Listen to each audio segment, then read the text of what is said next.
విద్యుత్ కొనుగోళ్లలో ఏ విచారణకైనా సిద్ధమని అసెంబ్లీలోనే స్పష్టం చేశామన్నారు మాజీ మంత్రి ఎమ్మెల్యే జగదీష్ రెడ్డి. విద్యుత్ కమిషన్ కు రాసిన లేఖలో అన్ని విషయాలను సమగ్రంగా విచారించామన్నారు. కేసీఆర్ ప్రభుత్వాన్ని బద్నాం చేయాలనే లక్ష్యంతోనే విచారణ సాగినట్లు భావిస్తున్నామన్నారు. జస్టిస్ నరసింహారెడ్డి కమిషన్ ఉద్దేశం అర్థమైన తర్వాతే లేఖ రాశామని చెప్పారు. విచారణ పూర్తి కాకుండానే తప్పు జరిగిందంటూ మీడియా సమావేశం పెట్టిన జస్టిస్ నరసింహారెడ్డి చైర్మన్ గా తప్పుకోవాలని జగదీష్ రెడ్డి విజ్ఞప్తి చేశారు. రాష్ట్రంలో గత ప్రభుత్వ హయాంలో నిర్మించబడ్డ విద్యుత్ ప్రాజెక్టులపైన, విద్యుత్ కొనుగోలు ఒప్పందం పైన ఛత్తీస్గఢ్తో, అదేవిధంగా పీజీసీఐల్ లైన్లో మన రాష్ట్రం తీసుకున్న హక్కులపైన ప్రభుత్వ ఖజానాకి ఏదో నష్టం జరిగిందని చెప్పి విచారణ చేయాలని చెప్పి ఇప్పుడు వచ్చిన ప్రభుత్వానికి ఏదో కొన్ని అనుమానాలు ఉన్నాయని చెప్పి, ఇవి నిబంధనల ప్రకారం జరిగిన లేవా ఈ ఒప్పందాలు, ఈ ఒప్పందాల వల్ల ప్రభుత్వ ఖజానాకి అంటే మన ప్రభుత్వ రంగ సంస్థలు జెన్కో కావచ్చు, మన డిస్ట్రిబ్యూషన్ కంపెనీలకు ఏమైనా నష్టం వాటిల్లిందా అనే విషయం పైన విచారణ చేయడానికి అని చెప్పి ఇప్పుడు వచ్చిన ప్రభుత్వం ఒక విచారణ కమిషన్ నియమించింది జస్టిస్ ఎల్ నరసింహారెడ్డి గారి నేతృత్వంలో. అయితే మేము వీటికి సంబంధించి గత మా ప్రభుత్వ హయాంలోనే ఇవాళ ఉన్న ఈ ప్రభుత్వ పెద్దలు కావచ్చు, బీజేపీ వాళ్ళు కావచ్చు, కొన్ని సందేహాలు లేవనెత్తిండ్రు. శాసనసభలో వాటికి మేము సరైన సమాధానం చెప్పినాం. గత ఈఆర్సీ ముందు కూడా వీళ్ళు హాజరై వాళ్ళ వాదన వినిపించిండ్రు. వాటన్నిటి తర్వాతనే ఇవన్నీ కూడా జరిగినాయి. అయినప్పటికీ కూడా ఈ ప్రభుత్వం వచ్చి మళ్ళీ శాసనసభలో శ్వేతపత్రం విడుదల చేస్తూ విద్యుత్ శాఖ పైన చర్చ పెడితే నేను ఆ సందర్భంలో కూడా మీరు ఎటువంటి విచారణకు ఆదేశించుకున్నా అభ్యంతరం లేదని స్వాగతించినాం. మేము ఛాలెంజ్ చేసినాం. నేను కావచ్చు, హరీష్ రావు గారు కావచ్చు, ప్రభుత్వం లేవనెత్తిన ప్రతి సందేహం విషయంలో, మీకు అనుమానాల విషయంలో ఎటువంటి విచారణలైనా చేసుకోండి అని చెప్పి నేను శాసనసభలోనే ప్రభుత్వానికి చెప్పినాం. సరే, దాని లైట్లో జస్టిస్ ఎల్ నరసింహారెడ్డి గారి కమిటీని నియామకం చేసిండ్రు విద్యుత్ పైన. దీనికి సంబంధించి నిన్న 15వ తారీఖు మా నాయకులు, బీఆర్ఎస్ పార్టీ అధ్యక్షులు, మాజీ ముఖ్యమంత్రి వర్యులు తెలంగాణ కేసీఆర్ గారు నిన్న వారి సందేహాలకు స్పష్టమైన సమాధానాలు ఇస్తూ, అదే సందర్భంలో కమిషన్ యొక్క పాత్ర పైన, వారు చేసిన చర్య పైన, వారు చేసింది పొరపాటని, అది చేయకూడని పని అని, గత కమిషన్లు ఎప్పుడు కూడా ఇటువంటి పని చేయలేదనే విషయాన్ని చెప్తూ, మీకు ముందే ఈ కమిషన్కి ఏదో వేరే ఉద్దేశాలు ఉన్నట్టు కనబడుతుంది, వాదనల మీద ముందే తీర్పునిచ్చే పద్ధతుల్లో, అంటే ముందే ఒక నిర్ణయానికి వచ్చి ఉన్న పద్ధతుల్లో మీ మాటలు ఉన్నాయి, అవి నాకు బాధ కలిగించినాయి, ప్రజలకు తప్పుడు సంకేతాలు పంపినాయి. కాబట్టి మీరు ఈ విచారణ చేయడానికి మీరు అర్హత కోల్పోయినరు, మీరు దాని నుంచి ఉపసంహరించుకుంటే మంచిది అనే మాట మా నాయకులు కేసీఆర్ గారు ఆ ఉత్తరంలో రాసిండ్రు. వారు స్పష్టమైన ఆధారాలు చూపించిండ్రు, వారి అభ్యంతరాలు కూడా చెప్పిండ్రు. దాంట్లో ఎందుకు నేను ఈ నిర్ణయానికి వచ్చిన అనే విషయాన్ని 100% అది కరెక్ట్. కేసీఆర్ గారి హక్కు అది. వారు చెప్పడం అనేది చాలా అవసరమైన విషయం కూడా, ప్రజలకు తెలియాలి. తెలంగాణ ప్రజలకు కావచ్చు, దేశ ప్రజలకు కావచ్చు, అందరికీ కూడా తెలియాలి. ఎందుకంటే ఒక సాధారణమైన నిందితుడికే కోర్టులలో పలానా ప్రాసిక్యూటర్ గారు ముందే బయాసుకున్నారు కాబట్టి ఆయన వద్దనో, ఈ కోర్టులో నాకు న్యాయం జరగదు కాబట్టి ఇంకో కోర్టుకు వేయమని చెప్పి అడిగే హక్కు కూడా ఎప్పుడు కూడా ఉంటుంది ప్రతి మనిషికి. ఇదేం పెద్ద జ్యుడిషియల్ విచారణ కూడా కాదు. కానీ వారు 11వ తారీఖు నాడు, వాస్తవానికి 15వ తారీఖు వరకు సమయం ఇచ్చారు. వాస్తవానికి మేము 30వ తారీఖు వరకు అడిగినా, లేదు నేను తొందరగా సబ్మిట్ చేయాలి రిపోర్టు, మీరు 15వ తారీఖు లోపల వీలు చేసుకొని పంపించండి అని చెప్పి.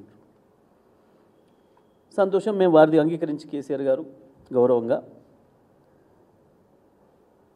15వ తారీఖు నాడు సబ్మిట్ చేయడానికి దాన్ని తయారు చేసే పనిలో ఉన్నారు.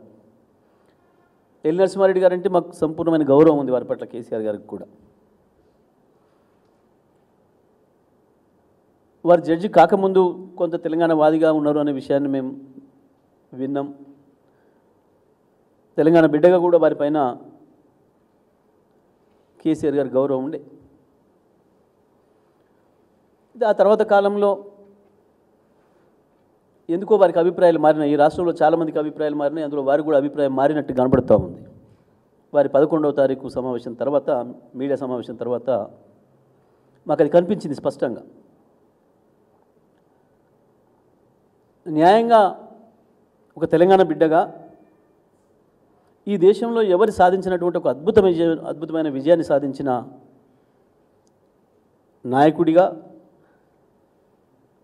చీకట్లలో ఉన్న తెలంగాణను ఏడాదిలోపే అద్భుతమైన వెలుగులతో నింపిన ఒక అద్భుతమైన పరిపాలకుడిగా, ఒక విజనరీగా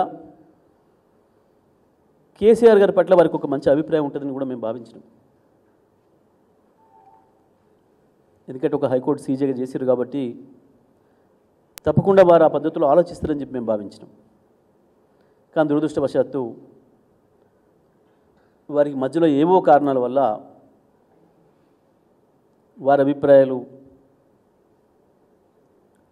కాంగ్రెస్ పార్టీ నాయకుల అభిప్రాయాలకి, బీజేపీ నాయకుల అభిప్రాయాలకు అనుకూలంగా మాన్యమైన విషయాన్ని 11వ తారీఖు నాడు విలేకరుల సమావేశంలో వారే బయటకు చెప్పుకున్నారు. వాస్తవానికి ఇప్పటివరకు దేశంలో ఏ కమిషన్ కూడా ఈ రకంగా విచారణ పూర్తి కాకముందే మధ్యలోనే పత్రికా విలేకరుల సమావేశం ఏర్పాటు చేసి తన అభిప్రాయాలను వ్యక్తీకరించి ముందే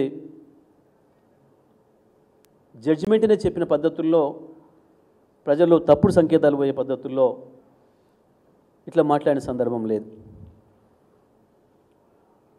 మరి వారికి ఎవరిని కూడా తెలిసి ఉండాలి. న్యాయంగా మేము కమిషన్ను విచారణ మేము ఎప్పుడు వ్యతిరేకించలేదు.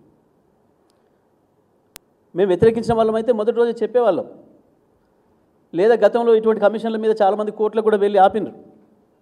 చాలా సందర్భాలు ఉన్నాయి. ఇదే రాష్ట్రంలో, గత సమైక్య ఆంధ్రప్రదేశ్ రాష్ట్రంలో కూడా జరిగినాయి. కమిషన్లు రద్దు అయినాయి. అనుమానాలు వ్యక్తం చేసినప్పుడు అవతల వాళ్ళు రాజీనామాలు చేసిన సందర్భాలు ఉన్నాయి, లేదా కోర్టులు ఇన్వాల్వ్ అయ్యే సందర్భాలు ఉన్నాయి. కానీ మేమేం చేయలేదు అటువంటివి. మాకు వారిపైన విశ్వాసం ఉండే. వారు న్యాయబద్ధంగా ఉంటారు, అన్బయాస్డ్గా ఉంటారు, పక్షపాత ధోరణి ఉండదు, నిష్పక్షపాతంగా ఉంటారు అని భావించినాం. మా వైపు ఉండమని మేము అడగలే, నిజం వైపు ఉంటారు అని అనుకున్నాం. మేము వాస్తవం వైపు ఉంటారని అనుకున్నాం. కానీ దురదృష్టవశాత్తు ఎందుకో ఈ మధ్యకాలంలో వారి అభిప్రాయాలు మారినట్టుగా కనిపించింది. అందుకే ఆ విషయాన్ని కూడా మేమేం దాచుకోవాలి, ఉన్నట్టు ప్రజలకు చెప్పాలి. కాబట్టి కేసీఆర్ గారు కమిషన్ వేటి కొరకైతే నియమించబడ్డదో, అపాయింట్ చేయబడ్డదో, ఏ విషయాలలో వారికి అనుమానాలు ఉన్నాయని చెప్పి వారికి ఏం బాధ్యత ఇచ్చిండ్రో అవి ఏంటియో మాకు పంపించారు. కాబట్టి ఆ విషయాలన్నింటినీ కూడా వారి సందేహాలని నివృత్తి చేస్తూ, వారికి సమాధానాలు ఇస్తూనే, వారు చేసిన పని సరైంది కాదు, మీకు ఆల్రెడీ కేసీఆర్ గారి పైన ఒక అభిప్రాయం ఉంది కాబట్టి దయచేసి మీరే ఒప్పుకోవాల్సింది కాకుండా ఇది అనే విషయాన్ని కూడా వారికి చెప్తూ, అందులో న్యాయపరమైన విషయాన్ని కూడా ఉటంకిస్తూ, వాస్తవానికి ఈఆర్సీలు అనేవి స్వతంత్ర కమిషన్లు, చట్టబద్ధమైన, రాజ్యాంగబద్ధమైన క్వాజీ జ్యుడిషియల్ అధికారాలు ఉన్నాయి. ఒక కోర్టు ఇచ్చిన తీర్పు పైన ప్రభుత్వాలకి విచారణ చేసే హక్కు ఉండదు ఎప్పుడు కూడా. ఈవెన్ ఒక మేజిస్ట్రేట్ కోర్టు ఇచ్చినా సరే, ఒక మేజిస్ట్రేట్ కోర్టు ఇచ్చిన తీర్పునైనా ఆ పార్టీస్కి అభ్యంతరం ఉంటే పైకోర్టుకు వెళ్ళాలి. ఇది ఎక్కడైనా ఉన్నది, దేశవ్యాప్తంగా, ప్రపంచవ్యాప్తంగా. కోర్టుల యొక్క తీర్పులపైన ఎగ్జిక్యూటివ్ బాడీస్కి ఎప్పుడు కూడా అధికారం ఉండదు విచారణ చేయడానికి. ఇది ఇంత చిన్న విషయం, సహజ న్యాయ సూత్రం ఇది. మరి వాస్తవానికి హైకోర్టు జడ్జిగా సీజేగా వీరికి, రిటైర్డ్ సీజేగా వీరికి అది తెలిసి ఉండాలి. న్యాయంగా అప్పుడే వీరు ప్రభుత్వానికి చెప్పి ఉండాలి. ప్రభుత్వంలో ఉన్న పెద్దలకు తెలిసి ఉండకపోవచ్చు, చెప్పి ఉండాలి. అవి మీరు పెట్టిన దాంట్లో ఏఆర్సీల పాత్ర ఉంది, ఏఆర్సీలు తీర్పిచ్చినాయి, ఈ పలానా విషయాల్లో మనం విచారణ చేయడానికి లేదు మనకు హక్కు, ఇవి తీసేయండి అని అడిగి ఉండాలి మీరు. ఈఆర్సీ దేంట్లోనైతే తీర్పు ఇచ్చిందో దానిపైన నేను మళ్ళీ విచారణ చేయకూడదనే విషయాన్ని వారు చెప్పి ఉండాలి న్యాయంగా. ఇది మా దృష్టికి ఆనాడే వచ్చింది, మేము చర్చ చేసుకున్నాం. అరే ఎట్లా ఒప్పుకున్నారు వీరు, ఇది కరెక్ట్ కాదు కదా, మరి చెప్పాల్సి ఉండే ప్రభుత్వానికి అనే మాట కూడా మేము అంతర్గతంగా మాట్లాడుకున్నాం. అయినప్పటికీ కూడా మేమేం మాట్లాడలేదు, దానిపైన మేమేం మాట్లాడలేదు ఎప్పుడు కూడా. మేము దాన్ని స్వాగతించినాం. వారి విజ్ఞతకు వదిలేసినాం, వారే ఆలోచించుకోవాలి, వారు చెప్పాల్సి ఉండే అని అనుకున్నాం. కానీ 15వ తారీఖు వరకు సమయం ఇచ్చి, ఒకవేళ 15వ తారీఖు వరకు కూడా కేసీఆర్ గారు వారికి ఉత్తరం రాయకపోయినా ఇంకా మార్గాలు ఉండే కేసీఆర్ గారి నుంచి తీసుకోవడానికి వీరు. కానీ అదంతా వదిలేసి 11వ తారీఖు నాడే వీరు పత్రికా సమావేశం నిర్వహించి వారి అభిప్రాయాలను చెప్పేసి మొత్తం అప్పుడేదో జరిగిపోయింది, నిజంగానే నష్టం జరిగింది ఈ రాష్ట్రానికి, ఇక లెక్కలేయడమే మిగిలింది అనే పద్ధతిలో వారు మాట్లాడారంటే ఓహో వీరికి స్పష్టంగా ఒక అభిప్రాయం ఉంది, ఏదో ఒక వ్యతిరేక అభిప్రాయంతో ఉన్నారు కేసీఆర్ గారి పైన, అందుకే ఒప్పుకున్నారు ఈ కమిషన్ నియామకాన్ని, టర్మ్స్ ఆఫ్ రెఫరెన్స్ని వారు ఒప్పుకున్నారనే విషయం మాకు స్పష్టంగా అర్థమైపోయింది. ఇక వారి ఉద్దేశం అర్థమైన తర్వాత ఇంకా వారి దగ్గర హాజరవ్వడమో ఇంకోటి చేయడమో అది అనవసరమైన విషయం అనే విషయం సంగతి కూడా తెలంగాణ ప్రజలకి లేదా తెలంగాణ వైపు చూస్తున్న దేశ ప్రజలందరూ కూడా చెప్పాల్సిన బాధ్యత కేసీఆర్ గారి పైన ఉంది. కాబట్టి స్పష్టంగా నిర్మోహమాటంగా చెప్పడమే కాదు, మీరు ఆ బాధ్యతల నుంచి తప్పుకోవడం మంచిది అని చెప్పి కేసీఆర్ గారు స్పష్టంగా చెప్పడం జరిగింది. తప్పకుండా మేము భావిస్తున్నాం ఇప్పటికైనా ఆనాడు వారి దృష్టికి రాలేకపోయిందా లేదా ఏ కారణం చేతనైనా కావచ్చు వారు ఒప్పుకున్నారు. కానీ ఇప్పటికైనా వారు ఆలోచించి ఆ కమిషన్ బాధ్యతల నుంచి తప్పుకుంటారని మేము భావిస్తూ ఉన్నాం. తప్పకుండా తప్పుకోవాల్సిన అవసరం కూడా ఉంది వారికి. నిజంగానే వారు కనుక సిన్సియర్గా హానెస్ట్గా ఉంటే వారి గౌరవాన్ని నిలబెట్టుకోవాలంటే మాత్రం తప్పకుండా కమిషన్ బాధ్యతల నుంచి నరసింహారెడ్డి గారు తప్పుకోవాల్సిన అవసరం ఉంది కేసీఆర్ గారు విజ్ఞప్తి చేసిన పద్ధతుల్లో.